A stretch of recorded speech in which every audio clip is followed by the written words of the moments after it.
nouvelle vidéo. Cette semaine, je vous retrouve pour un petit point lecture qui, comme d'habitude, n'a rien de petit. Alors, je vais commencer tout de suite parce que j'aimerais ne pas vous faire une vidéo de 45 minutes. Si mes souvenirs sont bons, la dernière fois, je vous laissais avec pour lecture en cours L'étrange cas de Juliette M, donc qui est le tome 1 de Megan Shepherd. Donc, brièvement, ici, on suit Juliette, donc, qui est la fille d'un très grand chirurgien. Donc on se trouve à Londres dans les années en 1895, voilà c'est ça. Donc Juliette est la fille d'un très grand chirurgien, sauf que celui-ci va être accusé de pratiques peu recommandables et va disparaître, ce qui va faire que Juliette, qui était dans une classe assez haute de la société, va se retrouver un peu en bas de l'échelle. Et donc on va suivre cette jeune femme dans ses déboires et aussi dans cette quête de savoir est-ce que si son père est vraiment le chirurgien atroce que dépeint ses confrères, pas ses consoeurs, ça aurait pu citer ses consoeurs mais là c'est ses confrères et la société. Donc voilà en gros. J'ai beaucoup aimé ce roman, je m'attendais pas à ça en fait. Je crois que je vous en avais parlé dans un tag, mais si j'avais su que ça allait être aussi froid, aussi glauque et un peu terrifiant parfois, je me le serais gardé pour À l'October qui va pas trop tarder hein, puisqu'on arrive presque fin août là. Et voilà, je me le serais vraiment gardé pour cette période parce que c'est une histoire très intrigante, parfois assez effrayante. Donc je peux pas trop vous en dire en fait parce que sinon je vous révélerai la moitié du roman et ça serait vraiment tout vous gâcher. Moi j'ai trouvé que c'était une très bonne lecture, une très bonne surprise en fait. Je m'attendais pas du tout à ce genre de choses. Et voilà, il y a des personnages qui font assez peur, très mystérieux et glauques. Donc voilà, j'ai vraiment beaucoup aimé, les personnages de Juliette. Voilà, c'est vraiment une lecture que je vous recommande pour, pourquoi pas pour Halloween, pour le mois d'octobre qui approche. Et moi j'espère que je me serai procuré le tome 2 d'ici là, comme ça je finirai cette duologie. Il n'y a que 2 tomes, donc je pense que c'est une duologie. Donc voilà, mais c'est vraiment un livre assez sympa, une histoire que je n'avais jamais lue, donc je vous le recommande vivement. Ensuite, j'ai changé totalement de registre puisque j'ai lu L'enfant de tous les silences de Kim Edwards. Donc c'est le genre de livre contemporain que je lis très peu, mais celui-là il m'avait vraiment tapé dans l'œil quand j'ai été faire un tour à Emmaüs. Je vous l'avais présenté il y a quelques temps. Donc je l'ai enfin lu, cette belle brique. J'avoue, j'ai mis un petit peu de temps. En plus, j'étais encore en stage à ce moment-là. Du coup, voilà, je lis beaucoup moins que ce que je lis en ce moment pendant mes vacances. Mais pour en revenir donc à l'histoire, ici, on va suivre un médecin. Donc sa femme est enceinte. Et le bébé va décider d'arriver en pleine tempête de neige. Donc celui-ci va avoir tout juste le temps de se rendre à son cabinet médical. Malheureusement, son collègue gynécologue ne va pas avoir le temps d'arriver. Il va devoir accoucher sa femme tout seul en compagnie d'une infirmière. Sauf que déjà, sa femme qui devait donner naissance à un seul bébé va au final accoucher de jumeaux. Et que la petite fille donc, qui va naître avec le petit garçon est atteinte de trisomie 21. Et le docteur pris de panique et aussi apparemment, je pense surtout par rapport à l'époque, attendez je me souviens plus, en 1960, voilà, il va décider de se débarrasser de l'enfant. Il va demander à l'infirmière donc, de prendre cette petite fille trisomique et de l'emmener dans une institution. Et il va dire à sa femme que, voilà, que sa fille est décédée à la naissance. Sauf que l'infirmière ne va pas avoir le cœur de laisser l'enfant dans cette institution absolument horrible et elle va la garder avec elle. Voilà, ça c'est le pitch en gros, donc je vous ai rien spoilé. C'est tout ce qu'il y a dans la 4e de couverture. C'est un livre que j'ai beaucoup apprécié, même si je l'ai trouvé très long à un moment. En fait, ce que j'attendais arrive vraiment à la toute fin. Et moi, j'aurais préféré que ça arrive un peu plus tôt dans le récit et que du coup, voilà, on ait plus d'éléments après. Parce que du coup, moi, pendant un petit moment du roman, vraiment le milieu en fait du roman, je me suis un petit peu ennuyée. J'avais envie que ça bouge. Et arrivé à la fin, et ben, j'avais envie qu'il y en ait plus. Donc voilà, c'est quand même une très belle histoire. J'ai beaucoup aimé lire ce livre, mais pour moi, voilà, je pense qu'il manque d'équilibre dans ce roman. Le début est très très bien, on est à fond dedans. Ça s'essouffle vraiment au milieu, ça devient très très long. Et puis à la fin, quand on attend les événements voilà, qu'on espère voir arriver, et ben ça se passe un peu vite et au final c'est très très vite terminé. Donc du coup voilà, j'étais un petit peu déçue sur ce point parce que c'est vrai qu'au milieu du roman c'est assez long. Mais c'est quand même une lecture que j'ai beaucoup appréciée. Si vous aimez ce genre de livre, je pense qu'il peut vraiment vous plaire. Juste après, j'ai lu 2 BD. Donc j'ai lu L'Enfant caché de Marc Lisano, Loïc Dauvilliers et Greg Salcedo. Donc je pense que vous le voyez d'après la couverture. Celui-là, c'est donc une BD sur la Seconde Guerre mondiale et plus précisément sur la rafle.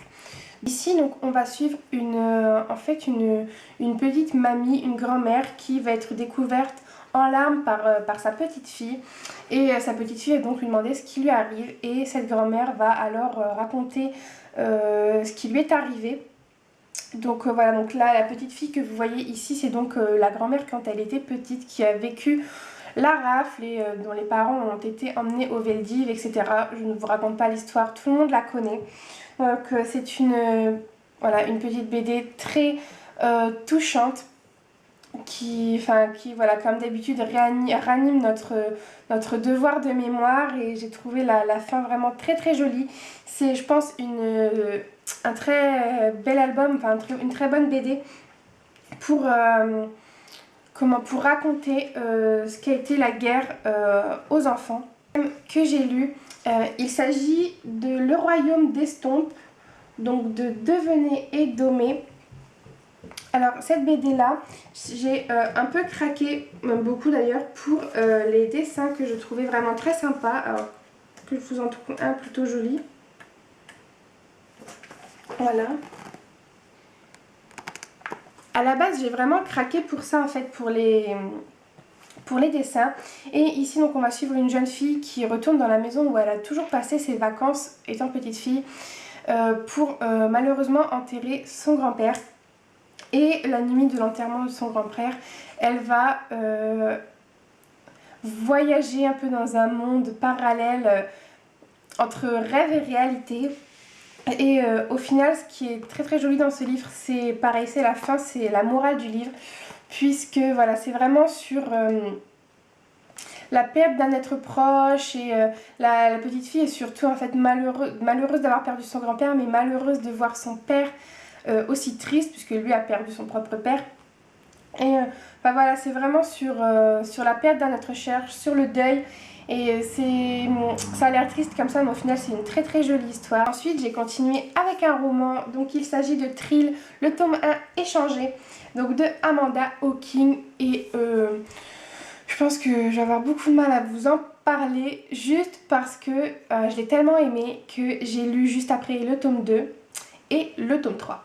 Donc je me suis avalé la trilogie en à peine une semaine et demie je crois, parce que j'ai mis plus de temps à lire celui-là parce que j'étais encore en stage que les deux autres, mais je les ai vraiment dévorés. Donc ici on suit Wendy qui est une jeune fille de 16 ans qui vit avec sa tante puisque sa mère le jour de ses 6 ans a essayé de la tuer. Et donc voilà, c'est un peu le pitch du début. La mère de Wendy voilà, a essayé de la tuer en disant qu'elle était un monstre. Et on retrouve donc Wendy 16 ans après qui va apprendre qu'elle n'est pas humaine et qu'elle est une créature fantastique. Et du coup voilà, qu'elle ne fait pas vraiment partie de notre monde. Alors dit comme ça, et au début on a l'impression que c'est un peu le genre d'histoire que l'on voit toujours. Mais c'est pas du tout ça. Moi j'ai été vraiment conquise par l'originalité et par la créature qu'est en fait Wendy, puisque moi je n'avais jamais croisé ces créatures, en tout cas pas en personnage principal dans un roman. Et là j'ai vraiment beaucoup aimé, la mythologie est juste géniale. J'ai adoré voilà, tout le côté pas si pouvoir qu'ils ont et toute la mythologie, tout ce royaume. Enfin voilà, j'ai vraiment été conquise, d'ailleurs conquise aussi par l'écriture d'Amanda Hawking qui nous dépeint des paysages absolument sublimes aussi. Mais voilà, j'ai beaucoup aimé. Ce tome 1 nous met l'eau à la bouche et la fin nous laisse complètement sur les fesses. Et du coup, bah, on a absolument envie de la suite. C'est vraiment ce qui s'est passé. Et après, j'ai enchaîné le tome 2 et le tome 3. Donc le tome 2 s'appelle Déchiré. Donc je vous mettrai les couvertures. Et le tome 3 s'appelle Royal. Voilà, alors en plus, vous allez voir, les couvertures sont juste sublimes. J'ai jamais vu, je crois, des couvertures aussi belles. Je suis un peu dégoûtée de n'avoir que le tome 1 en ma possession et d'avoir lu les deux autres sur ma Kobo. Parce que déjà, je pouvais pas attendre de me les trouver. Et en plus, ils n'étaient pas d'occasion. Mais voilà, je suis un petit peu déçue parce qu'ils sont juste sublimes. J'adorerais les avoir tous les trois dans ma bibliothèque. Mais n'hésitez pas, si vous aimez ce genre d'histoire, foncez, c'est vraiment juste top. Ensuite, j'ai continué avec ma Kobo et j'ai lu, je crois, le livre qui a été mon plus gros coup de cœur de cette vidéo, même si j'ai adoré la trilogie Thrill et que ça a été un très beau coup de cœur aussi.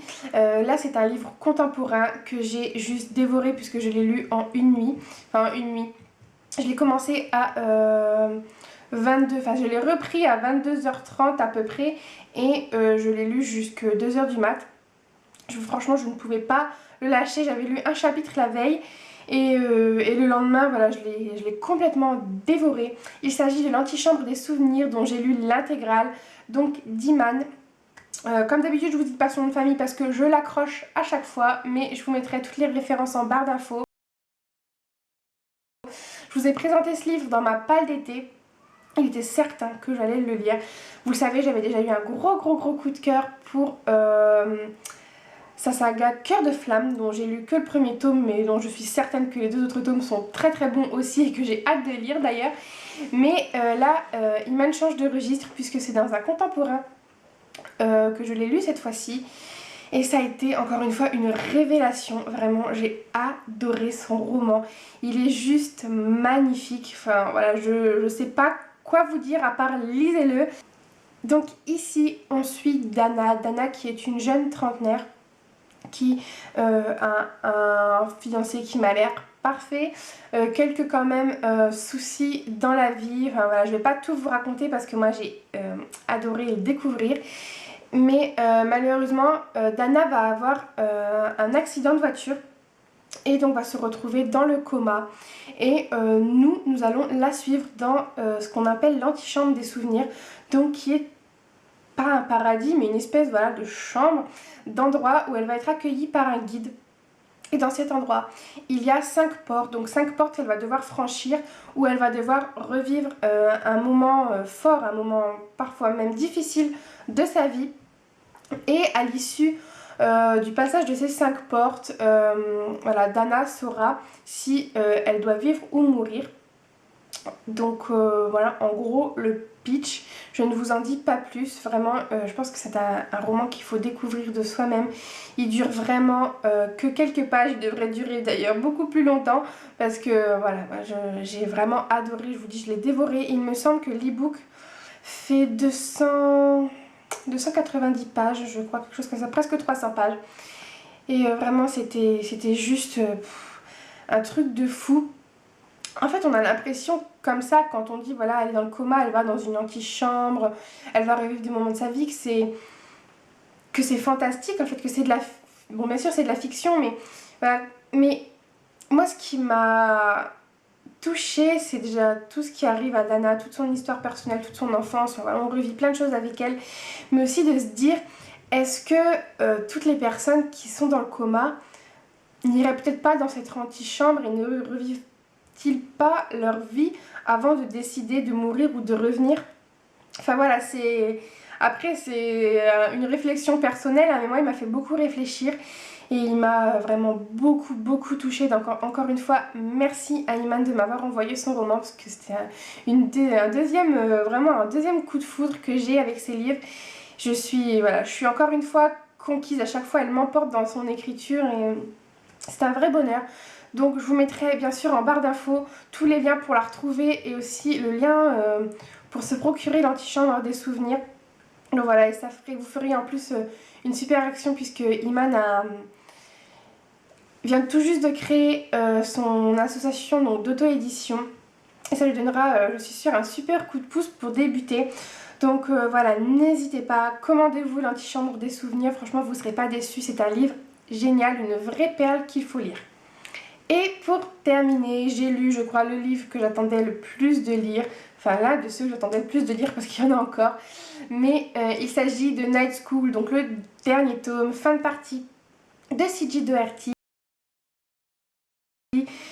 qui m'a aussi tenue éveillée. J'ai fait presque 2 nuits blanches d'affilée avec ces 2 romans, qui est aussi bien évidemment un très gros coup de cœur. Donc si vous ne connaissez pas Night School, je vous renvoie à un résumé du tome 1, je ne sais absolument plus ce qu'il raconte parce que moi je suis totalement dans la saga.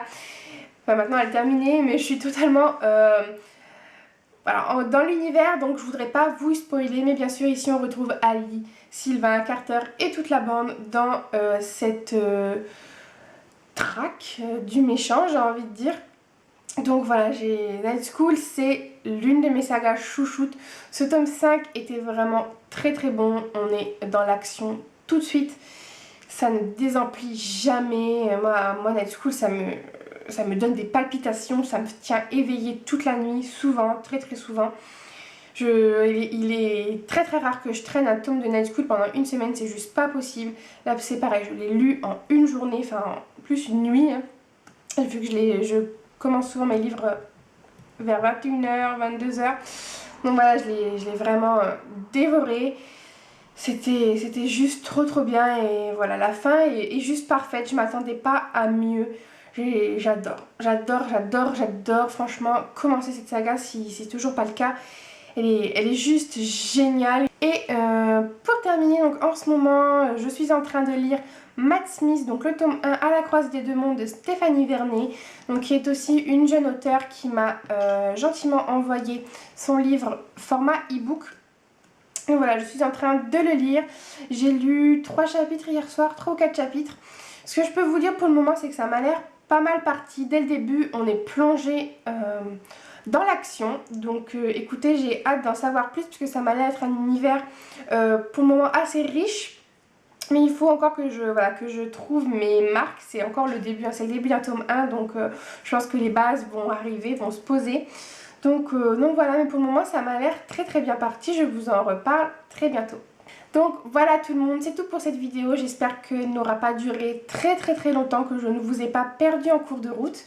N'hésitez pas, comme d'habitude, à me dire dans les commentaires si ces livres vous tentent, si vous les avez lus, ce que vous en avez pensé, ce que vous êtes en train de lire en ce moment. Voilà, racontez-moi tout.